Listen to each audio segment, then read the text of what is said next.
What's up?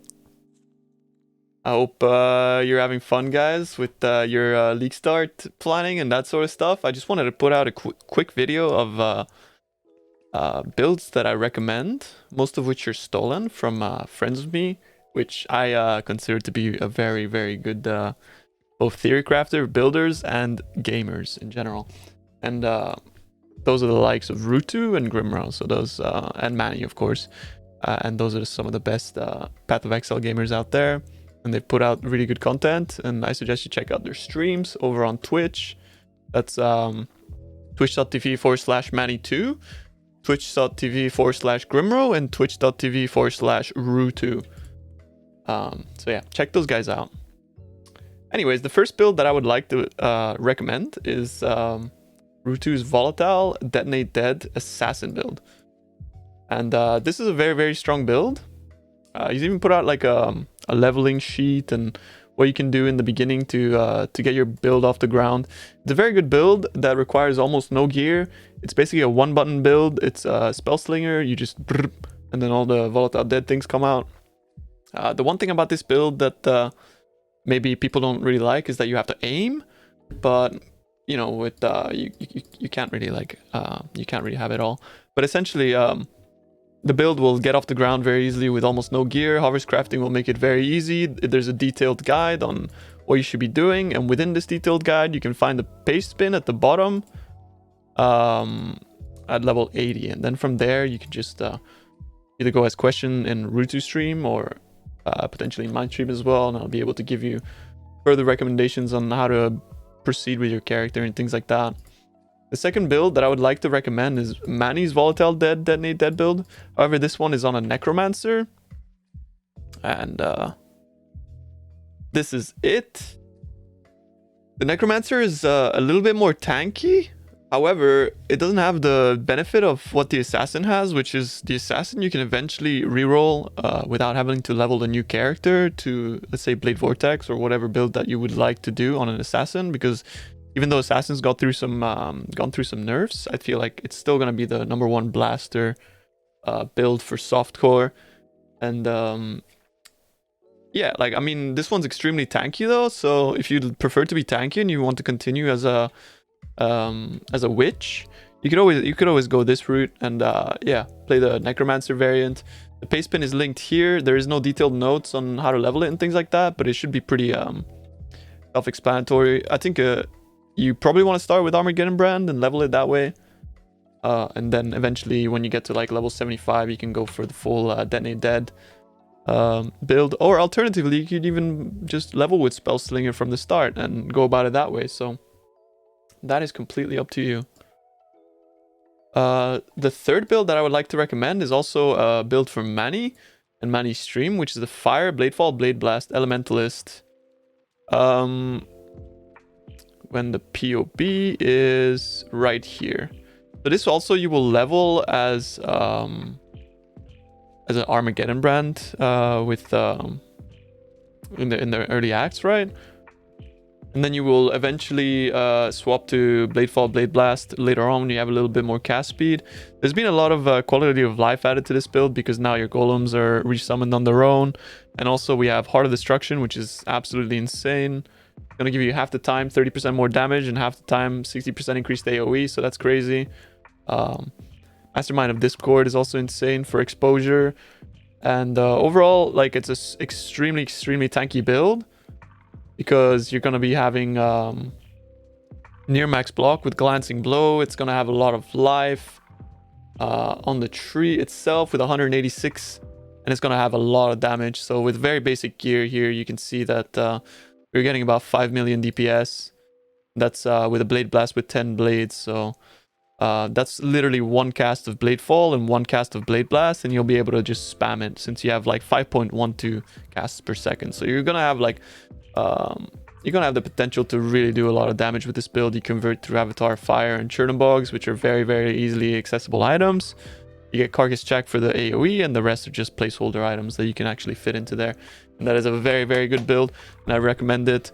I was on the fence between whether I wanted to play this build or the Poison variant, but I decided I would go for the Poison variant because I feel like in SSF it's going to scale it's gonna scale a lot more into endgame with much more easily.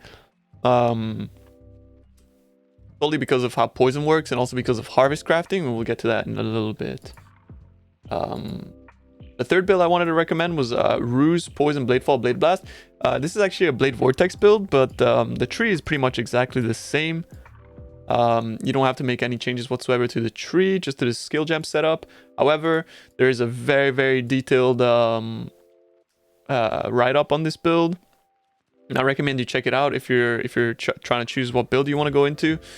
And you just follow the link here on this document. And yeah, there's a very, very good write-up on like recommendations for items, for everything essentially, the jewels. There's 3 detailed passive trees here. You can grab the paste bins at the bottom of the skill sheet, of the spreadsheet, sorry, or the document.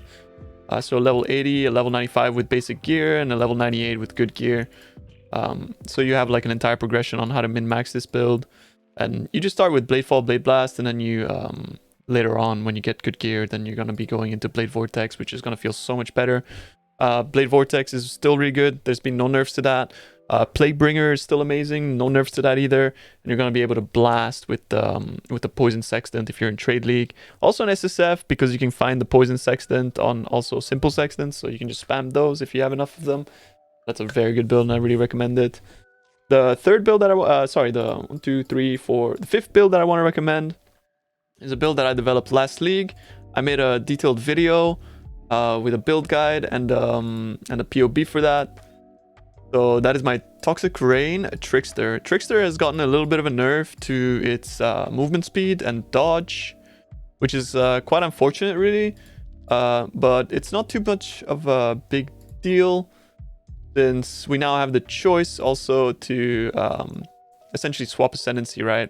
Since we're on softcore and defenses are sort of like whatever to an extent. Like, it's not that it's whatever, because this build is very tanky. We're already like very, very close to attack and spell dodge with Elusive. So we're at 71, 75, even without Escape Artist, when we have Elusive up. So it's got a lot of dodge. It uses Wind Dancer and it uses Kintsugi.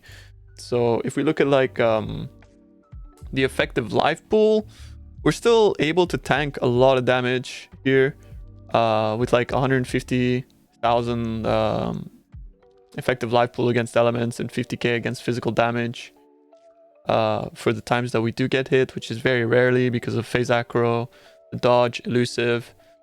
We did lose a little bit of damage here on Patient Reaper. So it's gonna feel a little bit like a little bit bad early, but later on when you get the gear, 50% increased damage is actually nothing. And yeah, now we have the choice between Escape Artist and Swift Killer. Escape Artist, what it gives us is stun immunity and about 10% evasion rating. However, if it were me, I would just take Swift Killer, since you know, we make use of frenzy charges. And this gives us damage per frenzy charge and damage per power charge, which we're getting with charged mines. So this node here is going to give us about like 7% more damage and mine throwing speed, so around like 10% more damage. Actually, even more than that. Yeah, it's going to give us like 13% more damage. So actually, Swift Killer is a very, very good node for this build. And you can choose to, if you want more damage, go for Swift Killer. And if you don't feel like you need it, then you can take Escape Artist for the stun immunity. However, if you do go Escape Artist, you take the Lunaris Pantheon. And if you don't take that, then what you want to do is you want to take Brine King, so you cannot be chain stunned, and you want to make sure that you have a little bit of energy shield, so that you have you know, a lesser chance of getting stunned, because that's baseline what energy shield does. And apart from that, the build remains the same. I played it twice now in SSF, and it's carried me all the way to Uber Elder within less than a week, and it's been really effective at doing that. The only thing is that Cirrus 8, you might have to do a couple gem swaps to drop Swift Assembly for a more multiplier, so that your pre-stacks are actually doing more damage, and make sure that you're making use of Blast Chain Mines, because it does an incredible amount of damage when you're actually utilizing Blast Chain Mines at its fullest potential. The last build I would also like to recommend is Grimrose Carrion Golem. This one is less for SSF and more for Trade League. All of the nerfs have already been imported into here, and as you can see, it could do incredible damage, 2.3 million, and you have 4 golems there. So yeah, that's a lot of damage. The boss killing potential is really, really good. The only problem with this build is that until you get the Primordial Jewels, right? Primordial Might, primarily, the build is going to feel pretty bad because your golems are not aggressive, so they're just going to be wandering around. I recommend this build more for Trade League, where you have access to like these uniques early on, like Clay Shaper and the Primordial Jewels. So yeah, it's a very good build for that purpose, especially for the 10 boss fights. You're gonna have a lot of damage. Yeah, I really recommend this build, and if you want to check out the progress on that, Grimro's gonna be playing it on his channel, so check out his Twitch. He's a good guy. He's gonna be able to answer all your questions and all that sort of stuff. He's also one of the most min-max sort of, like he min-maxed currency, and he's gonna be playing with a friend of mine, Elishar, and they're both going to be going hard. So yeah, I recommend that if you really want to get into Trade League min-maxing. And aside for that, I've also imported here some useful links for the league. So as you can see here, these are all the harvest crafts that you'll be able to get from different seeds, and this spreadsheet was made by Grimro.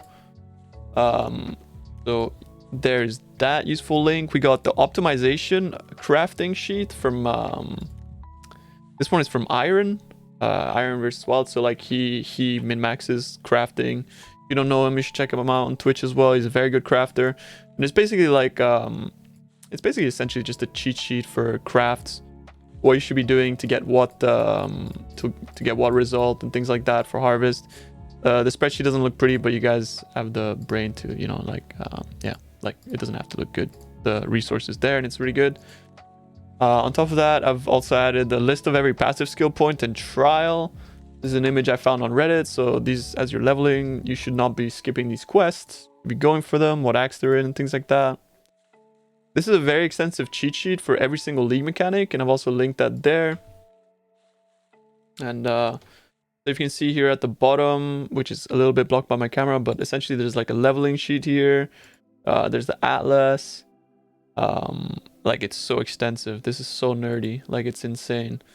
Then you got like list of cluster jewels and all their things. You got oils, the combination for oils, the annoyance and things like that. So you'll be able to control F and search whatever. You have heist, the heist followers and stuff like that. Then you have more.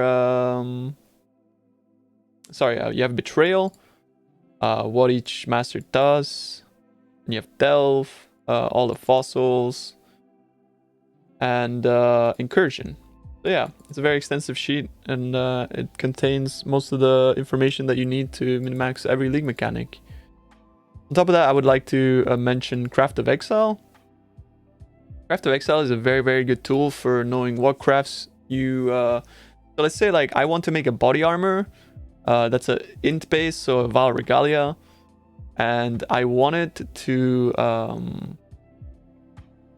let's say I wanted to have... chance to gain frenzy charge on hit, and I wanted to also have explode, right? So the very, very like the most sought after combination, right? And let's say like, oh, I want to craft that with fossils, which you wouldn't. You would craft this with an awaken orb, but yeah, just for example, let's say I want to craft this combination with fossils. You select those two mods that you want to craft. You click compute best selection. Oh fuck, I need to select this again. Enemies explode, yep. And frenzy charge on hit, yep. And then you say compute best selection, boom. And then we'll go through and make like a simulation of over 1,000 attempts at crafting this item. And then it will tell you need 859 tries with corroded, dense, jagged, pristine. So this is not how you would craft this chest. You would just awaken orbit, but yeah, essentially it's yep. It'll tell you exactly average spending, average cost, how many tries. And you can do that for basically anything. But now that we have harvest, you should be using this to like, say, make a base. And what's the best way to make a base, right? So like a wand with elemental damage or something like that. Yeah, you could use that tool. It's a very good tool. I recommend it. Apart from that, I linked my Twitch, my Discord, and my playlist. So this is gonna be like mainly drum and bass and electronic music. So if you like that, you can go there and listen to that. It's not the MCA free, so be careful if you're streaming. Yeah. And yeah, aside for that, I wanted to wish you a good league. I think it's gonna be a really good one. Aside for the whole like mandate, 40 skill gem buffs, blah blah blah. I think it's gonna be a fantastic league. They've added so much content to this league.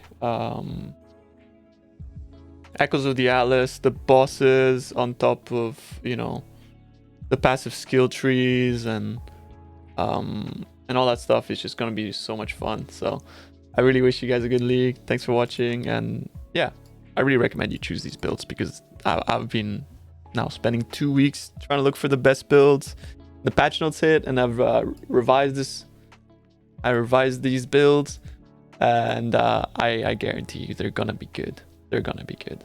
There's no way these builds are not gonna be good. As long as you play with your monitor turned on, you're gonna succeed with these builds all the way up to T16 and beyond. Even into 100% delirium once you get better gear. So yeah. Thank you guys, and have a happy league start. Bye bye.